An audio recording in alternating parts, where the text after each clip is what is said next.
Bonjour à tous, c'est Manus du blog que-investir.fr.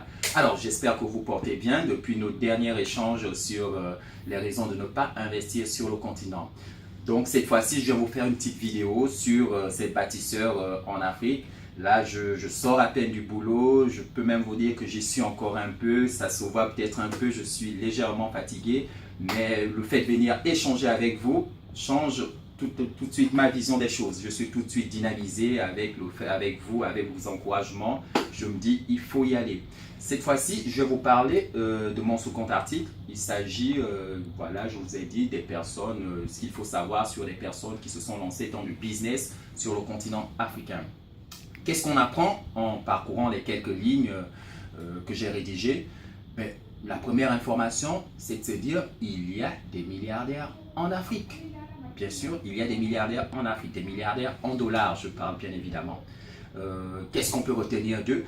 Habituellement, c'est des personnes qui sont issues de classes sociales assez modestes. C'est des personnes qui ont bâti leur fortune en partant habituellement de zéro, si ce n'est de très peu. À côté, effectivement, je vous ai aussi parlé de quelques familles qui ont réussi, donc qui se sont transmis l'héritage de leur réussite d'année en année, de génération en génération. Autre information importante, cela concerne le numéro 1 de cette liste, le Camerounais Amadou Danpoulo.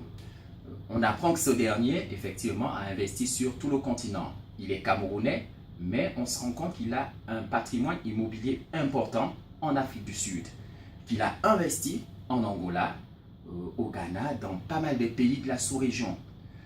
Qu'est-ce qu'il faut retenir de tout ça? Il faut retenir que l'Afrique, au final, c'est un vaste continent. C'est le vôtre, c'est celui des Africains et des personnes qui ne sont pas issues du continent africain. C'est un continent où vous pouvez décider d'investir soit dans votre pays d'origine, soit dans un autre pays. Ne vous limitez pas, c'est vachement important. Ne vous limitez pas. Si vous avez la possibilité de vous lancer dans un business, dans un autre pays autre que le vôtre, faites-le. Vous ne sortirez de là que gagnant. Donc, ne vous prenez pas la tête, ne vous dites pas je ne suis pas issu de tel pays, donc je ne me lance pas dans ce pays. Faites tout simplement comme vous le sentez. L'autre indication, je vais quand même regarder mes notes rapidement, parce que je vous dis, c'est la fin de journée, je suis un peu fatigué, donc je me sers quand même des notes sur ce coup. Je vous ai parlé du secteur. Bon, le secteur, voilà, point important, le secteur, il est varié.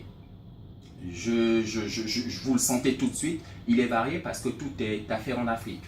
Ça, c'est une réalité. Tout est offert sur le continent africain. Je vous dis, il suffit de se baisser pour ramasser des dollars, pour ramasser des sous. Donc, n'hésitez pas. Tous les secteurs sont en devenir sur le continent, les transports. Je laisse les secteurs habituels que sont le pétrole, les minerais. Je laisse ça, les matières premières. Non, je vous dis, le secteur des services aujourd'hui aussi est très porteur sur le continent. Donc, voilà globalement. Je la veux courte cette vidéo. Si je devais résumer, au final, ce que je viens de vous dire, c'est tout simplement, allez-y, jetez-vous à l'eau. Le continent africain est riche. Peu importe les moyens ou votre situation financière aujourd'hui, ce qui compte réellement, c'est votre engagement, c'est votre capacité à vous lancer. Donc, lancez-vous et surtout, important, continuez à entretenir votre cœur d'investisseur. Ça va être notre leitmotiv tout au long de notre entretien sur ce blog. Allez, ciao!